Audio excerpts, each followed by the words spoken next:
ಇವತ್ತಿನ ಕಾಲಘಟ್ಟಕ್ಕೆ ಬಂದಾಗ Majestic cinema ಅಂತ ಬಂದಾಗ ಎಲ್ಲೋ ಬಾಮ ಹರೀಶ್ ಅವ್ರನ್ನ ಹೊರಗಡೆ ಇರುವ ಪ್ರಯತ್ನ ಸಾಕಷ್ಟು ಸಂದರ್ಭಗಳಲ್ಲಿ ಆಗಿದೆ. ಮಧ್ಯದಲ್ಲಿ ಇರ್ತಕ್ಕ ನಾನು ಹೇಳಿದ ಬಕೆಟ್ಗಳು ಇರ್ತಾರೆ ಅಂಥವ್ರು ದರ್ಶನ್ ಕಿವಿ ತುಂಬಿ ತುಂಬಿ ತುಂಬಿ ಅವನ ನನ್ನ ಮಾನಸಿಕವಾಗಿ ದೂರ ಮಾಡಿ ಇವತ್ತಿಗೆ ನೆನೆಸ್ಕೊಂಡ್ರೆ ಮೆಜೆಸ್ಟಿಕ್ ಖುಷಿ ಆಗುತ್ತೆ ಸರ್. ಖುಷಿನೇ ಆಯಿತು, ಭಯ ಆಯಿತು. ಮಾರ್ನಿಂಗ್ ಶೋ ಹೆಂಗಿತ್ತು ಸರ್? ಮಾರ್ನಿಂಗ್ ಶೋ ಅಂತ ಹೇಳ್ತೀನಿ ಕೇಳಿ. ಫಸ್ಟ್ ಡೇ ಪಿಕ್ಚರ್ದು ರಿಲೀಸ್ February 8, 2002. ಸರಿ, ರಿಲೀಸ್ 10:30 ಶೋ ಸ್ಟಾರ್ಟು, 10:15. ಸರಿ, ಅಲ್ಲಿಂದ ನಾವು ಎಲ್ಲಿ ಮೆಜೆಸ್ಟಿಕ್ ಪಿಕ್ಚರ್ ಮುಹೂರ್ತ ಮಾಡಿದ್ದು ತಿರುಮಲಗಿರಿ ವೆಂಕಟೇಶ್ವರ ದೇವಸ್ಥಾನ ನಮ್ಮ JP ನಗರಲ್ಲಿ. ನಾನು ದರ್ಶನ್ ಡೈರೆಕ್ಟ್ರು ಎಲ್ಲ ಹೋದ. ಸರಿ, ನಮ್ಮ ಟೀಮ್ ಎಲ್ಲ ಹೋಗಿದ್ದು ಫುಲ್ಲು. ಹೋಗಿ ನಮ್ಮ ರಾಮೂರ್ತಿನೂ ಇದ್ದರು. ಸರಿ, ಎಲ್ಲ ಪೂಜೆ ಮುಗ್ಕೊಂಡು ಬರ್ತಾಯಿದ್ವಿ. ಫೋನ್ RPಗಳು ಒಂದು ಥಿಯೇಟ್ರ್ಗಳು RP ಅಂತ ನೇಮ್ ಸಿಗ್ತೀವಿ ಡಿಸ್ಟ್ರಿಬ್ಯೂಟರ್ಗಳ ಕಡೆಯಿಂದ.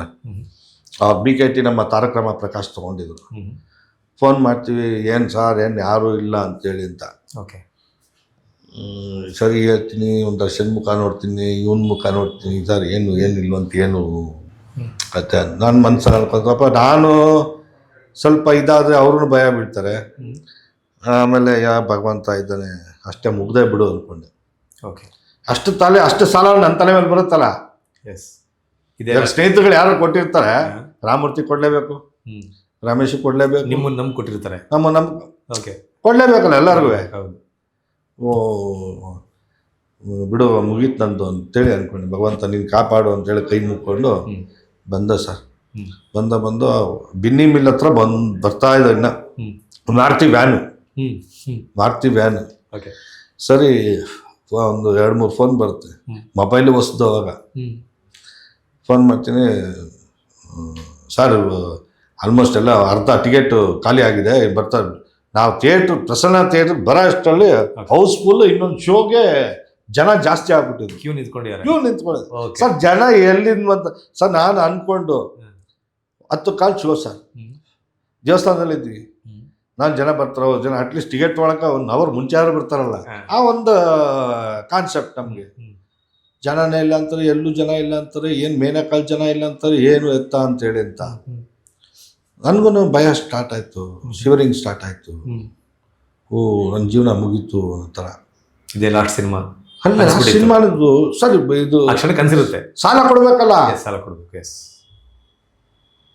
ಆಮೇಲೆ ಸರಿ, ದೇವ್ರ ಮೇಲೆ ಭಾರ ಹಾಕ್ಕೊಂಡು ಬಂದೆ ಸರ್. ಇವತ್ತೇನು ನಿಜವಾಗ್ಲೂ ಇದ್ದೇನೆ, ಭಗವಂತನ ಆಶೀರ್ವಾದದಿಂದ ಇರ್ತಿದ್ವಿ. ಬಂದೆ, 2 ಶೋ ಜನ ಥಿಯೇಟ್ರ್ ಮುಂದೆ. ಆಮೇಲೆ ಆ ರಿಪೋರ್ಟ್ ಕೇಳಬೇಕು, ಅಲ್ಲಿಂದ ಮೇನಕ್ಕಾಗ್ಬೋದು. ನಾನು ದರ್ಶನ್ನು, ನಮ್ಮ ರಾಮೂರ್ತಿ, ಸತ್ಯ ಅಲ್ಲ. ದರ್ಶನ್ ಯಾರು ಅಲ್ಲಿ ಹೋಗೋಷ್ಟರಲ್ಲಿ ಶೋ ಇಲ್ಲಿ ಇದ್ದಿತ್ತು. ಅಲ್ಲಿಗೆ ಹೋದ ಮೇನಕ್ಕಾಗಿ, ಶೋ ಬಿಡ್ತು. ನಾನು ದರ್ಶನ್ನು ನಮ್ಮ ಡೈರೆಕ್ಟರ್ ಎಲ್ಲ ಹಿಂಗೆ ಸೈಕಲ್ ಸ್ಟ್ಯಾಂಡ್ ಹತ್ರ ನಿಂತು, ಎದುರುಗಡೆ ಸೈಕಲ್ ಸ್ಟ್ಯಾಂಡ್ ಇದೆ ಗೊತ್ತಾ, ಆ ಸೈಕಲ್ ಸ್ಟ್ಯಾಂಡಲ್ಲಿ ನಿಂತ್ಕೊಂಡಿದ್ದ. ಪಿಕ್ಚರ್ಗಳು ನೋಡ್ತಾವ್ರೆ, ಪಿಕ್ಚರ್ ಬಂದು ನೋಡ್ಕೊಂಡು ಎಲ್ಲ ಹೋಗ್ತಾ, ಸೂಪರ್ ಗುರು, ಹಂಗೆ ಗುರು, ಹಿಂಗೆ ಗುರು. ಅವಾಗೇನು ವಿಡಿಯೋಗಳು ಯಾರು ತೆಗಿತಾನೂ ಇಲ್ಲ ಬಿಡಿ ನಾ ಹೇಳೋದು. ಆ ಥರ ಒಂದು ಇತ್ತು. ನಾನು ದರ್ಶನ್ಗೆ ಏನಿದು ಎಲ್ಲ ಹೋಗ್ತಾವ್ರೆ, ಯಾವೊಬ್ಬನೂ ಗುರ್ತು ಹಿಡಿತಾ ಇಲ್ವಲ್ಲ ಇಲ್ಲಿ ನನ್ನ ಅಂತ. ಎಲ್ಲ ಹೋಗ್ತಾವ್ರೆ, ನಾನು ಗುರ್ತು ಹಿಡಿತಾ ಇಲ್ವಲ್ಲ ಅನ್ನೋ ಥರ ಇದ್ದ. ಅವ್ನು ನಮ್ಮ ಸತ್ಯ ಹೇಳ್ದ, ಸರ್ ಏನು ಸರ್ ದರ್ಶನ್ ಯಾರು ಗುರ್ತು ಹಿಡಿತಾ ಇಲ್ಲ ಅಂದ. ಆಗದ್ ಬಾಪ, ಇನ್ನು ಮೋಲ್ಡ್ ಆಗಬೇಕು, ಜನಕ್ಕೆ ಕಣ್ಣು ಮೋಲ್ಡ್ ಆಗೋರ್ಗು ಕಷ್ಟ. ಮೋಲ್ಡ್ ಆಗಬೇಕು, ತಲೆ ಕೂರ್ಬೇಕು ಅಂತ. ಯಾರ ಇವ್ನು ಬರ್ತಾ ಇದ್ದ ಆಟೋ ಡ್ರೈವರ್ ಗುರ್ತಿಡ್ಬಿಡ, ಇವನೇ ಮಾಡಿರೋ ಮೆಜೆಸ್ಟಿಕ್ ಅಂತ. ಅವನಿಗೆ ಎಷ್ಟು ಖುಷಿ ಆಯ್ತು ಅಂದ್ರೆ ದರ್ಶನ್ಗೆ ಅಷ್ಟು ಖುಷಿ ಪಟ್ಟ ಅವನು. ಓಕೆ, ಅಷ್ಟು ಖುಷಿ ಪಟ್ಟ. ಸಾರ್ ಒಬ್ಬಾರ ಗುರ್ತಿಡ್ದ ಸರ್ ನನಗೆ. ಆಮೇಲೆ ಬಂದು ಸರಿ ಎಲ್ಲ ಆಟೋಗ್ರಾಫ್ ಹಾಕ್ಸ್ಕೊಳ್ಳೋದೇನು ಇದು ಅಂತ ಅಲ್ಲಿಂದ ಸ್ಟಾರ್ಟ್ ಆಯ್ತು. ಬಟ್ ತುಂಬ ಜನಕ್ಕೆ ಅವತ್ತು ಗುರ್ತು ಹಿಡಿಲಿಲ್ಲ ಅವನ ದರ್ಶನ್. ಅವನು ತುಂಬ ಫೀಲ್ ಮಾಡ್ಕೊಂಡ, ಸರ್ ಏನು ಯಾರು ಗುರ್ತು ಹಿಡಿಲ್ವಲ್ಲ ಸರ್ ಅಂತ. ನಾನು ಹೇಳಿದೆ, ಜನಕ್ಕೆ ಒಬ್ಬ ಆರ್ಟಿಸ್ಟು ಜನಕ್ಕೆ ಹೆಂಗೆ ಇರಲಿ, ಅವ್ನು ಇಷ್ಟ ಆಗ್ಬಿಟ್ರೆ ಜನಕ್ಕೆ ಮೋಲ್ಡ್ ಆಗಬೇಕು. ಅವ್ನ ಕಣ್ಣಲ್ಲಿ ಮೋಲ್ಡ್ ಆಗಿ ಅವ್ರ ಮನ್ಸಲ್ಲಿ ಕೂರೋದು ಆಗುತ್ತೆ ಸುಮ್ಮನೆ ಇರೋ ಅಂತ. ಓಕೆ. ಬಟ್ ದೊಡ್ಡ ಮಟ್ಟಕ್ಕೆ ಸ್ಟಾರ್ ಆದ, ಅದು ಖುಷಿ ಆಯ್ತು. ಆ ಸ್ಟಾರ್ಡಮ್ನ ಅಂದರೆ ದರ್ಶನ್ ಅವರ ಮೊದಲ ಸ್ಟಾರ್ಡಮ್ನ ಪಕ್ಕದಲ್ಲಿ ನಿಂತ್ಕೊಂಡು ನೋಡಿದಂತಹ ವ್ಯಕ್ತಿ ನೀವು. ಹೌದು. ಓಕೆ. ಜನ ಯಾವಾಗ ರೆಕಗ್ನೈಸ್ ಮಾಡಕ್ಕೆ ಸ್ಟಾರ್ಟ್ ಮಾಡಿದ್ರು ಸರ್?